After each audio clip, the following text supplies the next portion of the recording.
Okay, everybody, thank you for continuing to watch the Power Rankings videos. I think we have responses from everybody coming up, which kind of makes sense. Usually, if the team is doing better, they do want to talk about. Even me doing the video didn't really want to talk about my team all that much. So we got the good stuff going forward. So here we go. Number 10, we've got the London Monarchs, Michael. Michael, shockingly, is a man of few words on communication with me about his team, but of course, as we know in real life, that's the complete opposite. Michael says, everyone I think about my team, everyone I think about my team, every time, I think he means every time, that might have been autocorrect. Every time I think about my team, only one thought crosses my mind. Tonight we drink. Win or lose.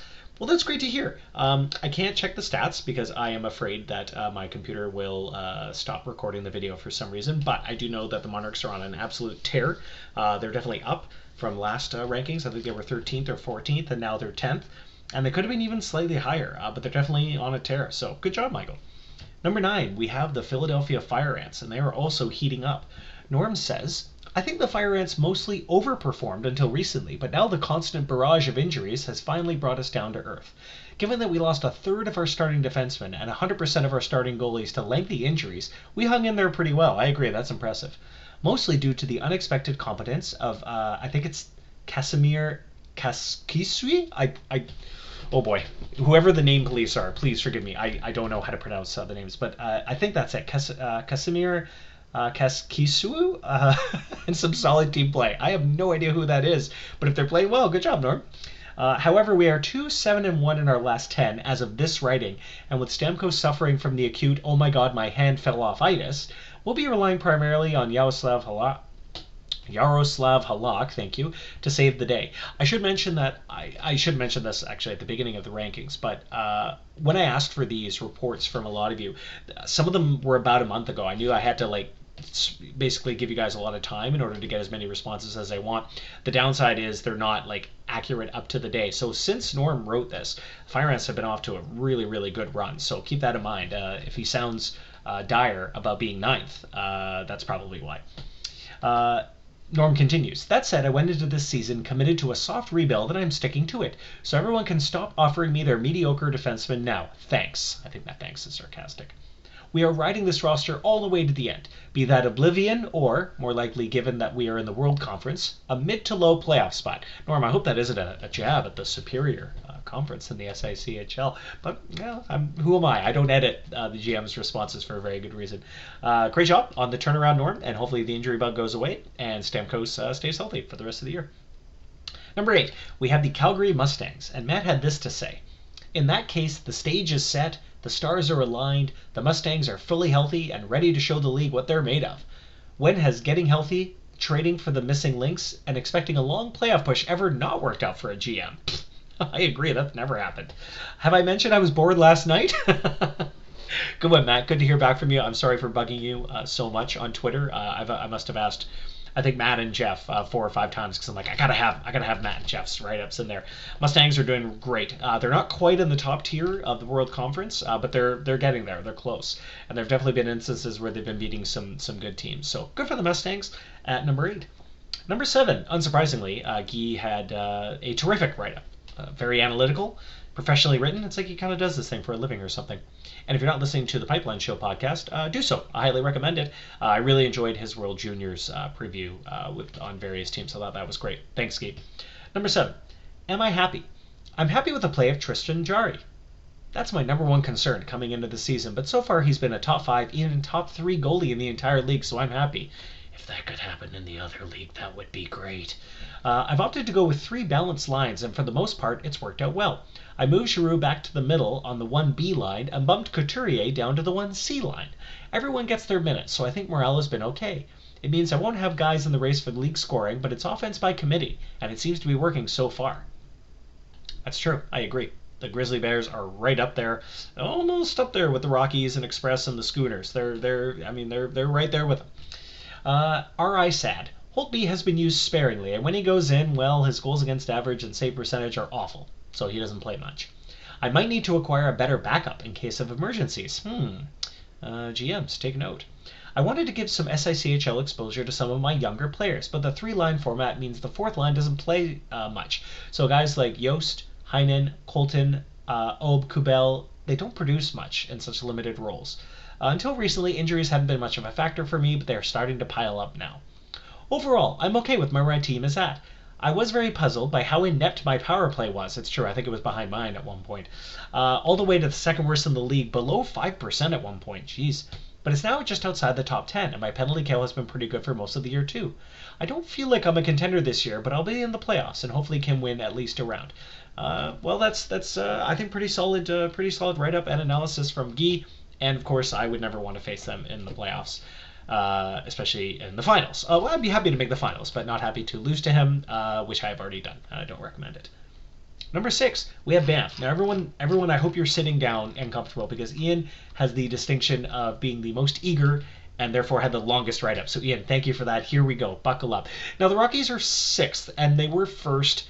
The competition at the top is so high that even going, like, I think they went 4-3 in their last 7, which is, like, bad for a top team. But they're still right up there. I think they're 3rd or 4th in the entire league in points. And considering they were a bottom feeder last year, it's an amazing turnaround. So keep that in mind.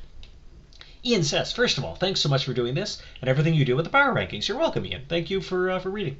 What you do with the power rankings and how much fun you add to the league were the biggest inspiration for me when I started the podcast. Oh, thanks, buddy. Podcast is great. Keep it going. Now, let's talk Rockies. I know this will sound very cliche, but I'm extremely surprised by the extent of the success the Rockies have seen this year. I knew I would be improved and was hoping to make the playoffs, but what has transpired has far exceeded my expectations. Realistically, I was thinking anywhere from 6th in the Canadian Conference to 11th. I thought the Schooners, Huskies, Express, Grizzly Bears, and the Millionaires were clear favorites in the conference. I pictured the Mustangs, Slammers, Vipers, Supersonics, Norsemen, and myself fighting for the final 3 playoff positions with a push from the Wheat Kings. Luckily for me so far, the Sim has had other ideas, has it ever? From a production standpoint, Heiskanen has been my biggest standout. An injury of late has slowed his stride, but he leads all rookies by almost double the production of the next highest player, and is up there with the top scoring defenseman in the league. It's pretty great. He's a great player. I was hoping for this kind of production from him in maybe 3 years, but wow, I'll take it now. I'll take one too. Lately, Barkov has really stepped it up and has been my most dominant player. I was expecting him to lead the team with Kyle Connor, but Connor had a very disappointing start to the year and is slowly recovering. My third line has been a very nice surprise led by Dustin Brown. My guess on his and Connor Brown's great production from that spot is that it is a very good line relative to its competition that it sees from other third lines around the league. Whatever it is, I'm thrilled. Lineup matching, that's what you're going to see more often in the playoffs. I've been lucky on the injury front, having only suffered short-term injuries to key players like Kyle Connor and Miro Heiskanen before the Sergachev injury that has recently occurred. Now that I've written that down, I foresee a boatload of injuries in my future. Oh no. Yeah, you always want to be careful about jinxing the sim. Again, remember, this was written a few weeks back, or maybe a week ago. The Rockies' special teams have been very average this year as we stand 12th and 13th in power play and penalty kill percentage respectively. Our goal scoring has been great as we lead the league in goals per game. That's pretty cool. I would like to do that. Now that I finally have a decent team, added to the fact that the Rockies franchise only had 3 seasons before this, all garbage, that's his words, not mine, I am seeing lots of franchise records, both team and individual, falling regularly. Lincoln's Elvis set the franchise wins marks 30 games into the season in his rookie year. That's pretty cool. Connor and Barbashev have both passed Matt Benning for some of the biggest stat categories. Connor's name is atop a lot of them now, but Benning still has the all-time assists lead. I think Heiskanen passes him in about 10 games. Wouldn't surprise me if he's already passed them at the time of these rankings. I found it hilarious that the team broke the franchise record for wins in a season by the 31st game of the year, and most points in a season by the 34th game. Ha ha ha. I know some other GMs in the league will not find that as funny, but oh well, different people like to play the game differently. My biggest surprise this year might include similar teams to other people, but it's the combination of it that cracks me up. The Rockies and the Norsemen find themselves in completely opposite positions to where they've been in the past 3 years. The Norsemen have been the best team in the Canadian Conference over the last 3 years. The Rockies have been part of the league.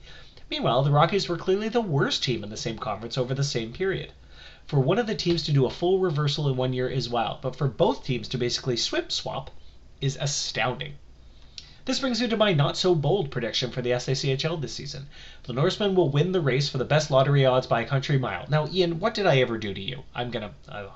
You're lucky. I'm dropping you next time in the rankings. The talent that team has is clearly in the top half of the league. The Gladiators may start to be able to earn points towards that golden ticket first, but they won't be able to turn it around anywhere close to the Norsemen.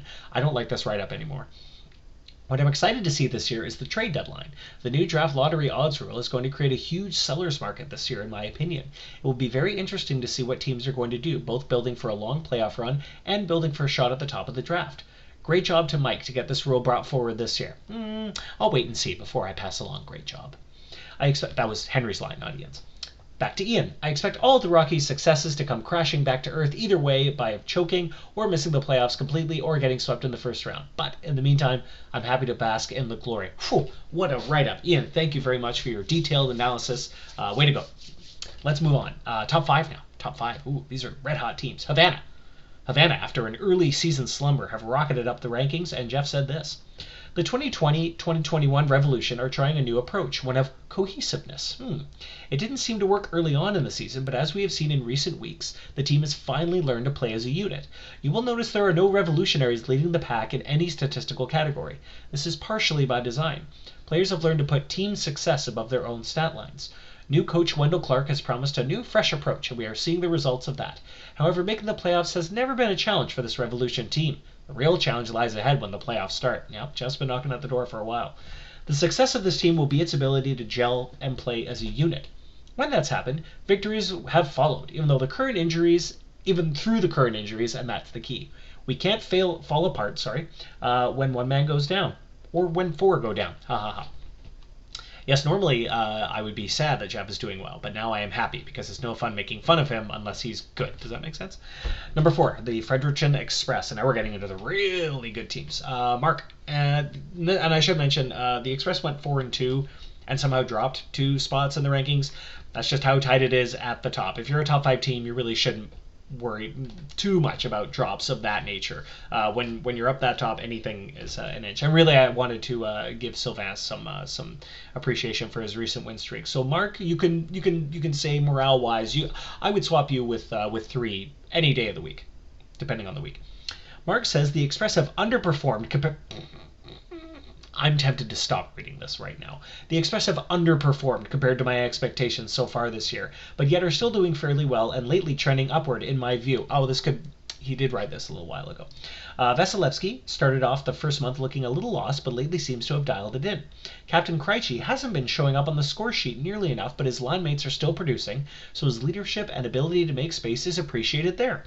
Dougie Hamilton is having his best season ever, which is nice to finally see after we patiently waited for almost 10 years since excitedly selecting him in the first round. Our depth has already been tested this season, and while the results have been a bit mixed, we are fortunate to have many players developing well on the farm and in the system. Wonder what that's like. This may be the healthiest the Express franchise has ever been. Ooh, those are bold words, Mark. Let's just hope the sim isn't listening. The Express continue on a absolute tear after being a draft lottery team not too long ago. So again, I need to start paying attention. Number 3, Reykjavik Riders. The Riders are and again, remember, these were said a little while ago because Reykjavik just dialed in 11 wins in a row, and they did lose to the Steelhawks and they lost to the Aces in a shootout recently, so they're on a cold streak. But after winning 11 games in a row, before they won 11 in a row, Sylvain says this: Riders are underperforming so far, in my opinion. I've made a lot of roster adjustments since the start of the season to try and get the team to perform better, but only of late has the team performed better. Sylvain is being very sly and very humble, which the sim likes. So let's keep an eye out on the Riders. Wouldn't surprise me if they somehow manage to overtake the Aces in the Revolution for second or first spot in the conference. Number 2, speaking of the Aces, we have Dustin Nielsen. Dustin says, and Dustin, by the way, was the first to respond. So thank you, Dustin, for those great comments. We are going broke, but winning. So it's a good broke, as opposed to disappointingly going broke in the past. It's true. If you look at Dustin's assets and finances page, normally they would give maybe reason to panic, but this all seems to be part of Dustin's plan, and they're also first in the conference, and I think 2 points off the entire league. So he is doing something right. It's amazing, especially considering the first, month of the season, the Aces were nowhere near as good as we thought. So they are now climbing up to what we thought the preseason rankings, predicted them to be. Way to go, Dustin. And number 1, okay, so you're going to have to forgive me, but I need to do an impression, not of Eric, but Eric is number 1, the Schooners. All Eric wrote in was a quote from Werner Herzog. For a moment, the feeling crept over me that my work, my vision, is going to destroy me, and for a fleeting moment, I let myself take a long, hard look at myself, something I would not otherwise do, out of instinct, on principle, out of self-preservation. Look at myself with objective curiosity to see whether my vision has not destroyed me already. I found it comforting to note that I was still breathing. I wish I could do a better Herzog. This might have been a task for Mark instead of me, but that's all Eric had, and we'll just end it there. Thank you for watching weeks 11 and 12, the video edition of the Power Rankings, your words in my mouth. I hope everyone's staying safe and doing well, and I can't wait for next year when all this is done, and maybe we can meet in person and trade and have a great time. All right, everybody, take care.